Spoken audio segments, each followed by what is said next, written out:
Tahun 1805, Napoleon, si singa dari Korsika, memimpin pasukannya menyapu Eropa Tengah, menghancurkan Francis II dan mengakhiri Kekaisaran Romawi Suci atau Kekaisaran Jerman pertama.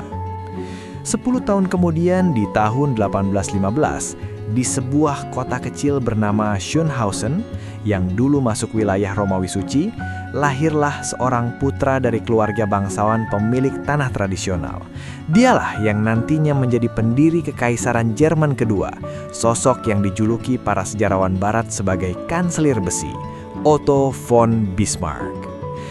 Tapi meski tokoh politik kuat ini sering digambarkan dalam sejarah sebagai sosok yang dingin, kaku, konservatif, dan keras, ternyata di balik tubuh tegapnya yang setinggi 185 cm tersimpan sisi lain yang jarang orang ketahui. Dialah seorang raku sejati, seorang penderita binge eating atau gangguan makan berlebih yang bisa melahap makanan dan minuman dalam porsi raksasa. Mungkin karena tumbuh besar di daerah terpencil Prusia dan terbiasa dengan makanan hambar yang membosankan sejak kecil, itu memicu balas dendam saat dia dewasa. Dia punya hasrat makan yang tak terbendung.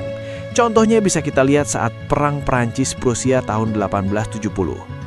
Meski sedang memimpin pasukan menyerang Prancis dalam pergerakan cepat, menu makannya tetap luar biasa mewah dan liar. Ada omelet jamur, burung pesan ranggang dengan sauerkraut, sup kura-kura, jeli raspberry, bahkan sampai kepala babi hutan utuh. Dan saat pasukan Prusia mendekati Paris, Bismarck menyempatkan diri menginspeksi resimen infanteri 103. Malam itu, di acara perjamuan, dia makan tanpa henti. Sarden, kaviar, berbagai macam sosis, rebusan daging sapi dan domba, hingga makaroni. Sampai-sampai seorang pejabat yang mendampinginya mencatat dengan penuh keheranan, dia seperti mau makan terus sampai dipaksa berhenti. Selain gila makan, Bismarck juga pecandu alkohol berat. Mungkin untuk mengatasi insomnia kronisnya, dia jadi sangat bergantung pada alkohol. Bayangkan, sejak sarapan saja dia sudah minum anggur dalam jumlah banyak. Sebelum tidur pun, dia harus menenggak bir hitam Jerman sampai perutnya penuh, barulah dia bisa tidur nyengat dengan aroma alkohol di sekujur tubuhnya.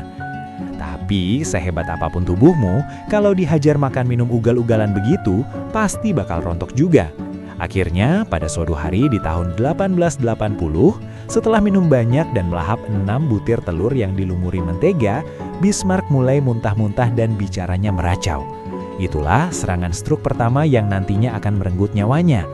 Setelah kejadian itu, banyak dokter hebat di Eropa berulang kali menasihatinya untuk berhenti makan dan minum berlebihan. Tapi, Bismarck malah bereaksi histeris layaknya perempuan yang emosional. Hanya satu dokter muda berusia 32 tahun bernama Ernst Schwenninger yang berhasil memenangkan kepercayaannya. Lewat metode sistematis seperti mengurangi porsi, membatasi karbohidrat, olahraga, dan kontrol minum air, dokter ini berhasil menurunkan berat badan Bismarck sebanyak 27 kg. Namun, sayangnya beberapa tahun kemudian, Bismarck digulingkan oleh kaisar baru, Wilhelm II, yang mengakhiri masa jabatannya selama hampir 30 tahun.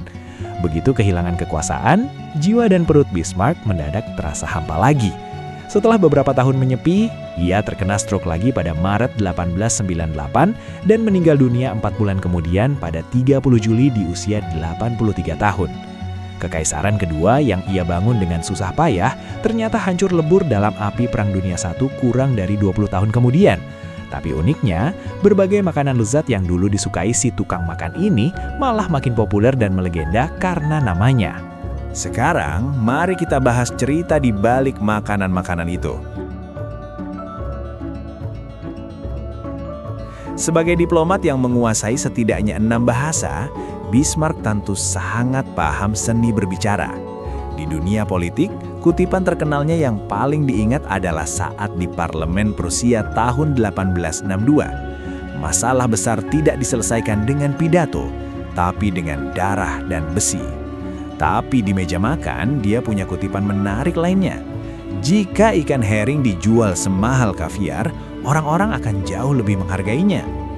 Bisa dibilang di antara sekian banyak makanan favoritnya, ikan herring asin atau pickled herring ada di urutan teratas. Ikan ini diawetkan dengan garam ringan, lalu direndam lagi dalam air garam pekat yang dicampur daun laur, bawang bombay, merica, dan bumbu lainnya. Makanan ini punya banyak penggemar di Eropa Tengah dan Utara, tentu dengan gaya masak yang beda-beda tiap daerah. Contohnya di Swedia dan Norwegia, mereka lebih suka ikan herring yang ditangkap saat musim bertelur di musim pemilih, lalu difermentasi dengan sedikit garam. Hasilnya, baunya menyengat tapi teksturnya lembut meleleh di mulut. Kalau gaya Belanda, mereka pakai ikan muda hasil tangkapan awal musim panas. Karena kadar lemaknya tinggi, bumbunya lebih ringan, rasanya gurih lembut dan sedikit kenyal. Bahkan di Rusia ada hidangan nasional berbahan utama ikan herring asin, yaitu salad herring atau shuba, di mana potongan ikan disusun berlapis-lapis dengan kentang, bawang, wortel, telur, beet, dan mayonaise. Tapi cuma di Jerman lah ikan herring asin punya nama mentereng, Bismarck herring. Konon pada tahun 1870-an, seorang pedagang ikan dari wilayah Mecklenburg ingin mengambil hati Bismarck dan mengirimkan 1 tong ikan herring asin kualitas terbaik. Bismarck sangat menyukainya dan mengirim surat terima kasih pribadi. Si pedagang pun langsung memanfaatkan nama besar Bismarck untuk promosi, dan lahirlah nama Bismarck herring.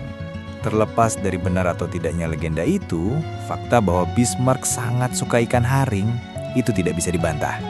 Catatan sejarah menunjukkan, baik di rumah dinasnya di Berlin, rumah pribadinya, bahkan saat menginap di istana Prusia, ikan haring asin adalah menu yang paling sering muncul.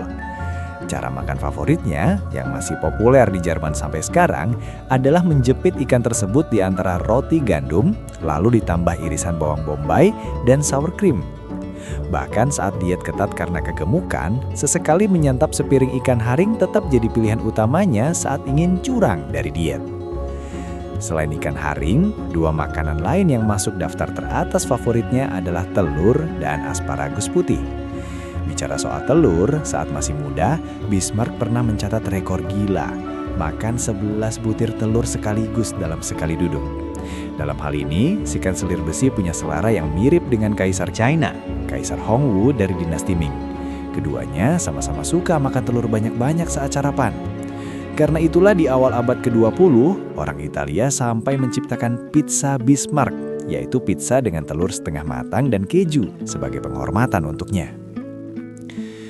Lalu ada asparagus putih yang disebut orang Jerman sebagai emas putih musim semi. Karena kecintaan Bismarck, muncul hidangan khusus bernama asparagus Bismarck, yaitu asparagus putih rebus yang disiram mentega cair atau saus mayones telur. Karena asparagus putih terbaik di Jerman hanya ada dari akhir Maret sampai awal April, jika musimnya lewat, Bismarck biasanya bakal uring-uringan selama beberapa hari karena tidak bisa makan asparagus favoritnya. Orang-orang di sekitarnya pun sudah maklum dan menyebutnya sebagai mood musim semi Bismarck. Lucu juga ya.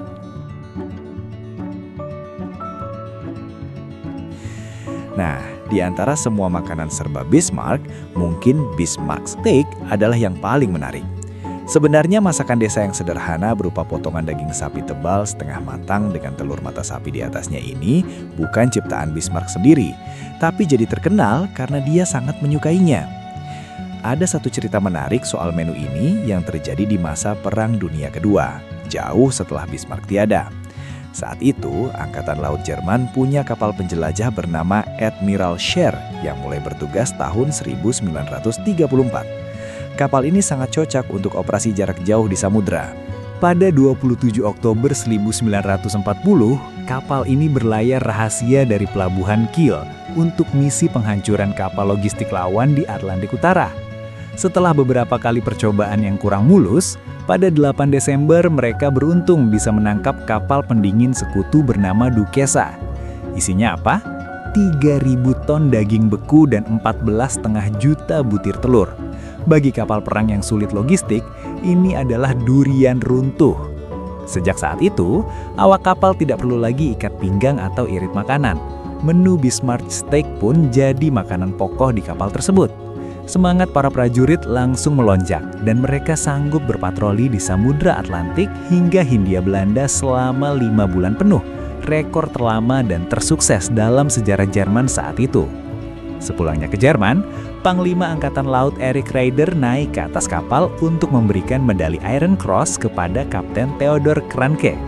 Setelah upacara, Raeder diundang makan siang di kapal. Karena stok dari kapal Duquesa masih ada, koki kapal pun memasak Bismarck steak besar-besaran untuk seluruh kru. Karena kapal sudah sampai di pelabuhan dan tidak perlu irit lagi, jumlah telurnya ditambah berkali-kali lipat. Kapten Kranke menulis dalam catatannya, saking banyaknya telur yang dipakai, sampai-sampai daging steak di bawahnya benar-benar tidak terlihat. Tapi sayang, kejayaan Angkatan Laut Jerman yang kenyang makan Bismarck steak itu tidak bertahan lama. Hanya 56 hari kemudian, kapal tempur raksasa yang benar-benar memakai nama sang kanselir besi, Bismarck, yang menjadi tumpuan harapan Nazi dikepung oleh Angkatan Laut Inggris dalam sebuah misi. Setelah dihujani ratusan peluru meriam dan banyak torpedo, kapal itu akhirnya tenggelam ke dasar Laut Atlantik Utara yang sedingin es.